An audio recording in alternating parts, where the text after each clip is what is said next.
Sir పెళ్ళైపోయి వాళ్ళకు husband చనిపోయి are divorcee అయ్యి పిల్లలు పుట్టాక డివోర్సీ తీసుకునే వాళ్ళు చాలా మంది ఉంటారు కదా సార్. అట్లాంటి వాళ్ళని కూడా యాక్సెప్ట్ చేసి పెళ్లి చేసుకునే వాళ్ళు ఉన్నారమ్మా, ఉన్నారు. కాలం మారింది. ఇప్పుడు ఇద్దరు పిల్లలు ఉన్నా, ముగ్గురు పిల్లలు ఉన్నా కూడా నేను చేసుకుంటా అనే అబ్బాయిలు ఉన్నారు. ప్రతి మనిషికి తోడు అవసరం, ప్రతి మనిషికి భర్త అనేది అవసరం. ఎందుకంటే వయసును బట్టి 35, 40 ఆ లోపు ఎవరైతే ఉంటారో వాళ్ళు మళ్ళీ పెళ్లి చేసుకోవచ్చు. ఇప్పుడు డైవర్సీ కేసులు ఎట్లుంటాయంటే నీకు ఆడ గొడవలయ్యే నువ్వు మళ్ళీ వచ్చినావు బయటికి, మళ్ళీ ఇక్కడ కూడా నేను గొడవలు పెట్టుకుంటా, ఇంకా కూడా నేను అట్లనే బతుకుతా అంటే అది మంచి బతకనరిగా. సార్ పెళ్ళైపోయి వాళ్ళకు హస్బెండ్ చనిపోయి ఆర్ డివోర్సీ అయ్యి పిల్లలు పుట్టాక డివోర్సీ తీసుకునే వాళ్ళు చాలా మంది ఉంటారు కదా సార్. అలాంటి వాళ్ళ కోసం కూడా ఇంకా మ్యాచెస్ ఏమైనా చూస్తూ ఉంటారా మీరు? అంటే మీ దగ్గరకు వస్తూ ఉంటారా? ఖచ్చితంగా చూస్తామమ్మా, చూడడం కాదు చేసినాం కూడా. ఉన్నారంటారా ఈ కాలంలో? అంటే అట్లాంటి వాళ్ళని కూడా యాక్సెప్ట్ చేసి పెళ్లి చేసుకునే వాళ్ళు ఉన్నారమ్మా, ఉన్నారు. కాలం మారింది. ఇప్పుడు ఇద్దరు పిల్లలు ఉన్నా, ముగ్గురు పిల్లలు ఉన్నా కూడా నేను చేసుకుంటా అనే అబ్బాయిలు ఉన్నారు.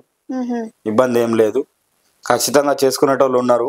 చాలా మంది ఏంటంటే డైవర్సీ తీసుకోను, భర్త చనిపోయో ఇక పెళ్ళి నేను చేసుకోను, నేను అట్లనే ఉండిపోతా అనే ఆలోచనలో ఉన్న అమ్మాయిలు చాలా మంది ఉన్నారు. బాబు పుట్టిన తర్వాత వాళ్ళు అలాగే ఉండిపోవాల్సిన అవసరం లేదు. ఎందుకోసం అంటే ప్రతి మనిషికి తోడు అవసరం, ప్రతి మనిషికి భర్త అనేది అవసరం. ఎందుకంటే వయసును బట్టి 24, 25, 28, 30, 35, 40 ఆ లోపు ఎవరైతే ఉంటారో వాళ్ళు మళ్ళీ పెళ్లి చేసుకోవచ్చు. 50, 60 అంటే వాళ్ళకి అవసరం లేదు, ఆల్రెడీ అన్ని అయిపోయి ఉంటాయి కాబట్టి. 35, 40 రేంజ్ లో ఉన్న వాళ్ళకి ఏంటంటే ఇంకో 20 years లైఫ్ స్పాన్ ఉంటుంది కాబట్టి వాళ్ళకి ఖచ్చితంగా భర్త అనేది అవసరం. అది పరిస్థితులను బట్టి, ఆ కుటుంబ పరిస్థితులను బట్టి, ఆమె హెల్త్ కండిషన్, ఆమె పరిస్థితులు, ఆర్థిక పరిస్థితులను బట్టి చేసుకోవాలి. పిల్లల భవిష్యత్తు కోసము, పిల్లల భవిష్యత్తు కోసము అని అంటే వచ్చే పిల్లగాడు కూడా మెయింటైన్ చేసే కెపాసిటీ ఉన్న పిల్లగాడిని చేసుకోవాలి. అంటే ఆశపడడం కాకుండా ఆయనకు పాస్తులు ఉంటేనే చేసుకుంటా, లేకపోతే ఆయన సంపాదిస్తేనే చేస్తా అనే ఆలోచన లేకుండా ఆయన మనల్ని పోషించగలడా అనేది చూసుకొని చేసుకోవాలా. పోషించే కెపాసిటీ ఉందనుకోండి 100% చేసుకోవచ్చు. ఎందుకోసం అంటే ఆయనకు తోడు అవసరం. ఆయన పిల్లలు ఇప్పుడు ఎక్కువ శాతం ఎట్లుంటదంటే ఆయన డైవర్సీ అనుకోండి, వాళ్ళ అమ్మ దగ్గరనే పిల్లలు ఉంటారు, అబ్బాయి దగ్గర ఎప్పుడు ఉండరు.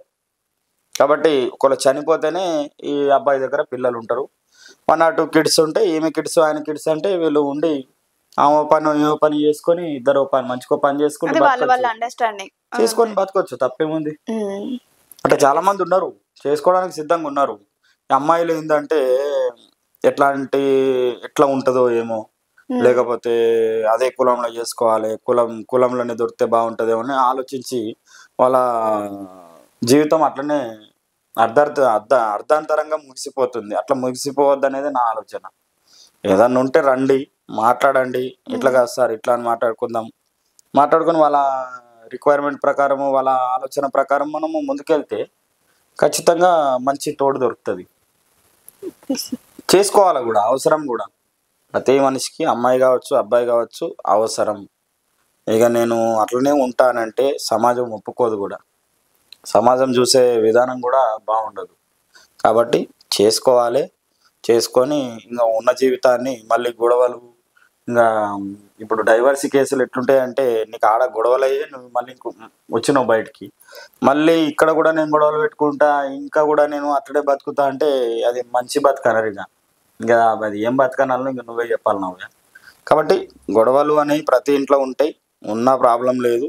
దాన్ని నిలదొక్కుని మంచిగా ఉండే ప్రయత్నం చేసి, అసలు గొడవ అనేది ఉండకుండానే బతకాల, అసలు అవసరమే లేదు. 35, 40 వచ్చిన తర్వాత ఇంకా నీకు ఎక్స్పీరియన్స్ వచ్చే ఉంటుంది అప్పటికి సంసారం గురించి. ఇంకా నేను గొడవలు పెట్టుకుంటా అంటే అది కరెక్ట్ కాదు కదా. కాబట్టి చేసుకోవాలనుకుంటే మంచి ఆలోచనలు, మంచి బుద్ధితోని నేను మంచిగా బతుకుతా, నా పిల్లల్ని బతికిస్తా అనే ఆలోచన ఉంటే ఖచ్చితంగా మా దగ్గరికి రండి, మేము ఖచ్చితంగా పెళ్ళిళ్ళు చేస్తాం. ఇబ్బంది ఏం లేదు.